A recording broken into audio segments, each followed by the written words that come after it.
ಜಯ ಶ್ರೀರಾಮ್. ಎಲ್ಲರಿಗೂ ನಮಸ್ಕಾರ. ಸಣ್ಣ ಕಥೆ, ಬಳೆಯ ಸಂದೇಶ. ಕಬೀರ್ ದಾಸರ ಒಂದು ದೋಹೆ ಬರ್ತದೆ.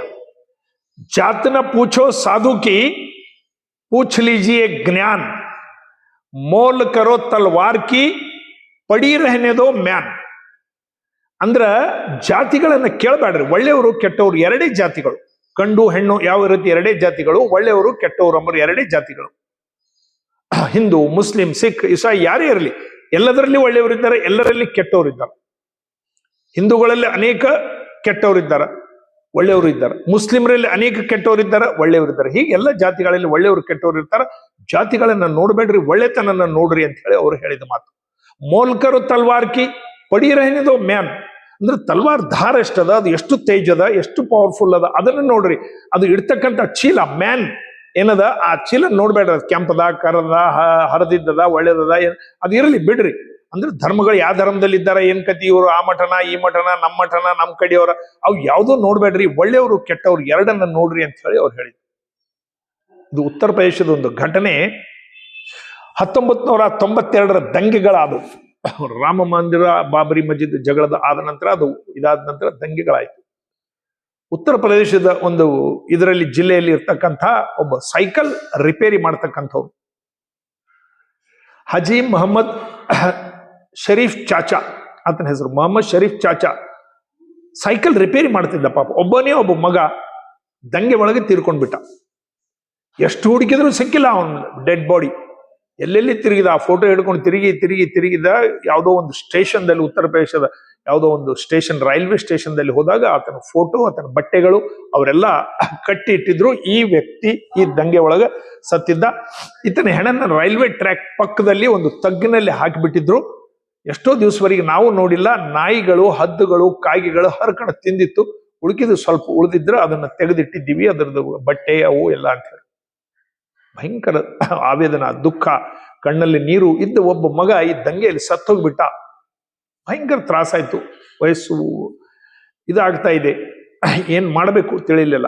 ಬಂದ ನಂತರ ಅವತ್ತಿನ ದಿವಸ ಅಲ್ಲಾನಲ್ಲಿ ಪ್ರಾರ್ಥನೆ ಮಾಡಿ, ನನ್ನ ಮಗನಿಗಾದಂಥ ದುಃಖ, ನನ್ನ ಮಗನಿಗಾದಂಥದ್ದು ತೊಂದರೆ ಜಗತ್ತಿನ ಯಾರಿಗೂ ಆಗಬಾರ್ದು ಭಗವಂತ.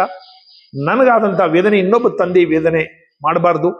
ಈ ರೀತಿ ಶವ ಸಂಸ್ಕಾರ ಇಲ್ಲದೆ ಹದ್ದು ಕಾಗಿ ತಿಂತಕ್ಕಂಥ ಪರಿಸ್ಥಿತಿ ಇನ್ನೊಬ್ಬರ ಹೆಣಕ್ಕೆ ಬರಬಾರದು ಅಂತ ಹೇಳಿ ಅವತ್ತು ನಡೆದು ಆತ 25 ವರ್ಷದವರೆಗೆ ಸತತವಾಗಿ ಹೆಣಗಳು, ಅನಾಥ ಹೆಣಗಳ ಸಂಸ್ಕಾರ ಮಾಡ್ತಕ್ಕಂಥದ್ದು ಒಂದು ಕೆಲಸ.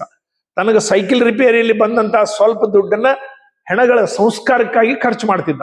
ಹಾಸ್ಪಿಟಲ್ಗಳಲ್ಲಿ, ಬೇರೆ ಕಡೆ ಇದರಲ್ಲಿ ಪೋಸ್ಟ್ ಮಾಡಮಾದಂತಲ್ಲಿ ಹೋಗಿ ಹೇಳಿ, ಯಾರೂ ಇಲ್ಲ ಅಂದ ಹೆಣಗಳನ್ನ ನನಗೆ ಕೊಡ್ರಿ, ನಾನು ಸಂಸ್ಕಾರ ಮಾಡ್ತೀನಿ ಅಂತ ಹೇಳಿ ಅವರ ಜಾತಿ ಪ್ರಕಾರ ದಹನ ಇದ್ರೆ ದಹನ, ಮಣ್ಣಲ್ಲಿದ್ರೆ ಮಣ್ಣಲ್ಲಿ 5,000 ಹೆಣಗಳನ್ನ 25 ವರ್ಷದಲ್ಲಿ 5,000 ಅನಾಥ ಹೆಣಗಳ ಸಂಸ್ಕಾರ ಮಾಡಿದ.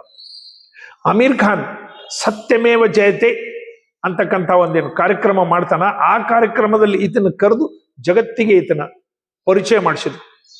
ಇಂಥ ಮಹಾನ್ ವ್ಯಕ್ತಿ ಇದ್ದಾನ, ತನ್ನ ಮಗ ಸತ್ತೋದ, ಆ ಪರಿಸ್ಥಿತಿಯಲ್ಲಿ ಸತ್ತ, ಇಂಥ ಸಾವು ಇನ್ನೊಬ್ಬರಿಗೆ ಬರಬಾರ್ದು ಅಂತ ಹೇಳಿ 5,000 ಹೆಣಗಳಿಗೆ ಸಂಸ್ಕಾರ ಮಾಡಿದ್ದಾನ ಈ ಮೊಹಮ್ಮದ್ ಖಾನ್ ಅಂತಕ್ಕಂಥವ್ರು ಏನಿದ್ದಾರ, ಇವ್ ಚಾಚಾ ಸೈಕಲ್ ರಿಪೇರಿ ಮಾಡ್ತವ್ರು. ಅದನ್ನ ಗುರುತು ಮಾಡಿಕೊಂಡು ನರೇಂದ್ರ ಮೋದಿ ಅವರಿಗೆ ಈ ವಿಷಯ ಹೋದಾಗ ಈತ ಕರೆದು ಅವಾರ್ಡ್ ಕೊಟ್ಬಿಟ್ರು. ದೊಡ್ಡ ಪ್ರಮಾಣದಲ್ಲಿ ರಾಷ್ಟ್ರಪತಿ ಕರೆದಿದ್ರು. ಆತ ಏನಪ್ಪಾ ಅಂತಂದ್ರೆ ಸರ್ವೋಚ್ಚ ಅವಾರ್ಡ್ ಏನಪ್ಪಾ ಅಂತಂದ್ರೆ ದಿಲ್ಲಿ ಒಳಗೆ ಕರೆದು ಸನ್ಮಾನ ಮಾಡಿ ರಾಷ್ಟ್ರಪತಿ ಅವಾರ್ಡ್ ಸಿಕ್ತಿತ್ತು. ನೋಡ್ರಿ, ವ್ಯಕ್ತಿಗಳು ಜಾತಿ, ಕುಲ, ಮತ ಇಲ್ಲ, ಒಳ್ಳೆಯವರು. ನಾವು ಇವತ್ತು ಅಬ್ದುಲ್ ಕಲಾಂ, APJ ಅಬ್ದುಲ್ ಕಲಾಂ ಅವರಿಗೆ ನಮಸ್ಕಾರ ಮಾಡ್ತೀವಿ. ಒಬ್ಬ ಋಷಿ ತುಲ್ಯವಾದಂಥ ಮನುಷ್ಯರು. ಅವರು ಜಾತಿ ಯಾವುದು ನಮಗೆ ಕೇಳೋದಿಲ್ಲ. ಆ ವ್ಯಕ್ತಿ ಹೆಸರು ಬಂಧುಗಳಿಗೆ ಕೈಗಳು ಆಟೋಮೆಟಿಕ್ ಆಗಿ ನಮಸ್ಕಾರ ಮಾಡ್ತಾವೆ. ಎಂಥ ಮಹಾನ್ ವ್ಯಕ್ತಿ ನಮ್ಮ ದೇಶಕ್ಕಾಗಿ ಮಾಡೋದ್ರಂತ. ಇದೇ ಪ್ರಕಾರ ಹರಿಯಾಣದಲ್ಲಿ ಒಂದು ಘಟನೆ ಆಯ್ತು, ಫರೀದಾಬಾದ್ನಲ್ಲಿ ಆದಂಥ ಘಟನೆ. ಅಶೋಕ್ ಶರ್ಮಾ ಅಂತಕ್ಕಂಥವ್ರು, ಇದೆಲ್ಲ ನೀವು ನೆಟ್ನಲ್ಲಿ ನೋಡ್ರಿ ಬರ್ತಾವ. ಅಶೋಕ್ ಶರ್ಮಾ ಅಂತಕ್ಕಂಥವ್ರು ಈ ವರ್ಷ ಕುಂಭ ಸ್ನಾನಕ್ಕೆ ಹೋಗ್ಬೇಕು.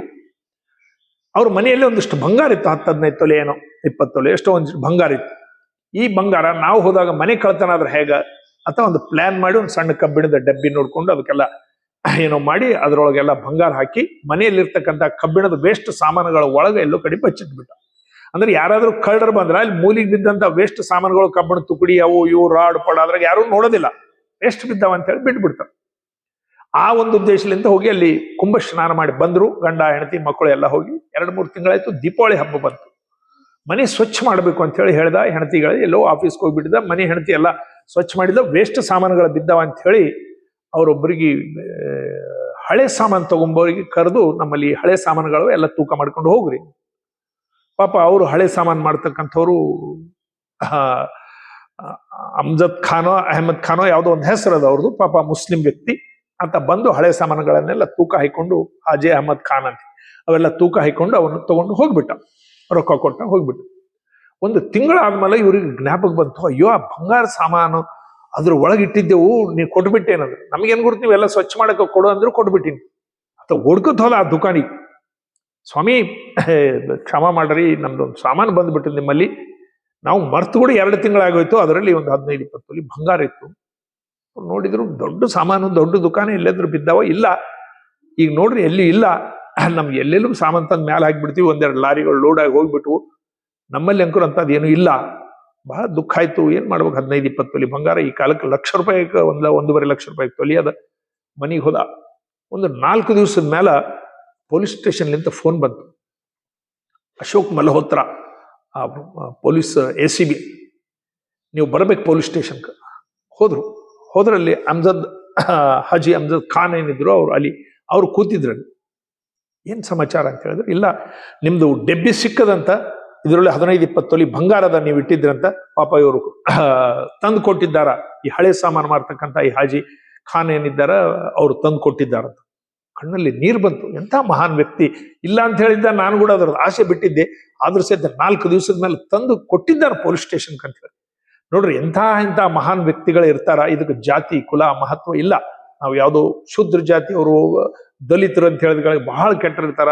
ಬ್ರಾಹ್ಮಣರು ಒಂದುಗಳಿಗೆ, ಕ್ಷತ್ರಿಯರು, ವೈಶ್ಯರು ಬಹಳ ಶ್ರೇಷ್ಠ ವ್ಯಕ್ತಿಗಳು ಇರ್ತಾರ. ಹೀಗೆ ಕಲ್ಪನೆ ಮಾಡಬಾರ್ದು.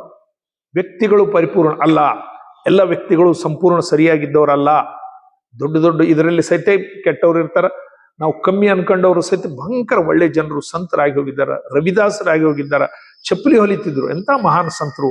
ಆ ಸಂತರ ಹೆಸರೆತ್ತಿದ್ರೆ ಇವತ್ತಿನ ದಿವಸ ನಮ್ಗೆ ಎಷ್ಟೋ ದೋಹೆಗಳು ಇದು ಬರ್ತಾವ. ಅಂತಹ ವಿಚಾರಗಳನ್ನ ನಾವು ನಮ್ಮ ಮಕ್ಕಳಿಗೆ ಹೇಳಬೇಕು.